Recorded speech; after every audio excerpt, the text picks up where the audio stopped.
Hi, my name is Bongani Luvalo, founder of Cool Dance Foundation and an author of Tlizingum Kotlisi, Falling in Love with an It Girl. The book is a novel. It's a love story of a guy called Mkuseli who, being confronted by COVID, now must find meaning and understanding of his own life, thinking that he's a successful young black man, but who's in a quest of finding love, building a family. And fortunately or unfortunately, COVID is the one that convinces him that he needs to have a conversation with himself and try and find a partner. And unfortunately or fortunately, he finds this beautifully, elusively beautiful girl called Bokang, and they get into a journey of trying to build something. But the journey is not a simple one. It's hardships, it's heartbreak, it's finding love, it's losing love. So it's a beautiful story that I think many of us can associate with, especially from the township point of view, from a black community, from a day-to-day life of a black man and a black woman in a township and in the suburban areas. Given a choice, I would still choose to be a man, because I think it is an important role to provide vision, leadership, and being able to build a family. Not that women can't build a family, but you have that responsibility of extending your surname, building a legacy, and ensuring that your name lives beyond your lifespan. So for me, I would always choose to be a man, irrespective of the challenges that we find ourselves in, the pressures that come with society, but also inheriting some of the bad behavior and the bad conviction that men are bad.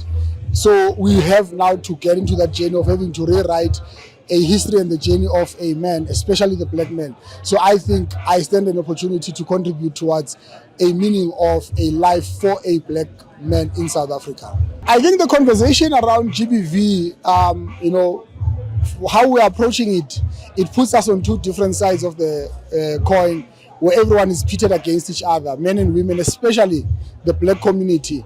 Men and women, we are at loggerheads. We don't seem to find a common ground of having a decent conversation. And we have reduced the conversation of GBV to, women abuse, which is quite, a big number. It is quite prevalent, and it's something that we need to fight against. But what we lack to understand is that violence is such an inherited thing or an embedded thing within men, that not only men are abusive and violent towards women and children, men are abusive and violent towards each other. If you look at the stats just in 2024, out of 26,000 murders, you'll find that only 5,500 are women killed by men, and about almost 1,000 which are kids, and almost 19,000 if not 18,000 are men killing each other. So that tells us that the conversation is just beyond a question of a woman and a child, but to say let's closely have a conversation on why are men so violent, not only violent to women but violent amongst each other. The first reaction of a man when they feel disrespected, disregarded, even amongst themselves as boys and men, the first reaction is a violent nature. And I think until we really say, how do we make this about men? I don't think men woke up and said in the morning, we're going to go and attack women.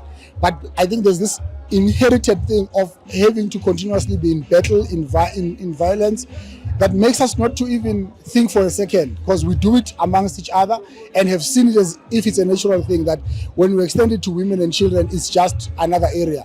But I think we can put an end to it, but it's only going to take us an understanding that we are not against each other, but we've got to find a common cause, which is understanding why men are so violent and how best can we assist them to actually get rid of this skin so that they become better human beings and are able to contribute towards society.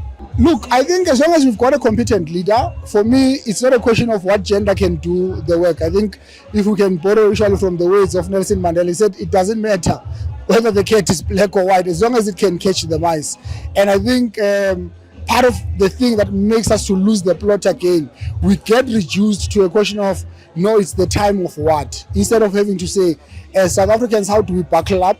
And who can best actually carry this responsibility of being a shepherd to this nation that has lost hope, that has lost trust, that has lost confidence? And how do we make our country and our society a better place? So for me, it's not a question of let's have a female or let's have a male, but it's a question of let's find a capable leader who will be able to actually confront the serious cancer that has actually found and infiltrated South Africa in all different spheres of government and society in general. Who can save Gauteng? The residents of Gauteng can actually save themselves in the next local government elections.